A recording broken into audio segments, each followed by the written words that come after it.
Dry Manchurian તો બહુ ખાધું હશે. શું તમે આવું ગ્રીન મંચુરિયન ક્યારેય ખાધું છે? કોઈ પણ સોસ વાપર્યા વગર ડિટેલ રેસિપી મેં ટાઇટલ પાસે આપેલી છે.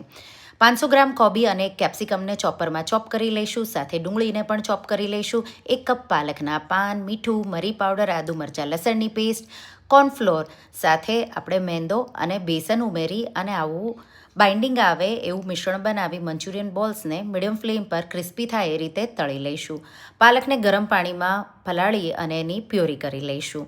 હવે મંચુરિયનના વઘાર માટે તેલમાં ડુંગળી, આદુ મરચાં લસણની પેસ્ટ સાથે કોબી, ડુંગળી, કેપ્સિકમનું મિશ્રણ, મરી પાવડર, મીઠું સાથે થોડી ખાંડ, પાલકની પ્યોરી એડ કરીશું અને પછી કોર્નફ્લોર સ્લરી જરૂર લાગે એટલી ઉમેરી અને થીક થાય ત્યાં સુધી થવા દઈશું. વિનેગર અને મંચુરિયન બોલ્સ ઉમેરી અને ઉપર લીલી ડુંગળી તમે એને છાંટી અને મિક્સ કરો. તૈયાર છે. ગરમા ગરમ સર્વ કરો. એકવાર ટ્રાય કરજો. તમે વારંવાર બનાવશો.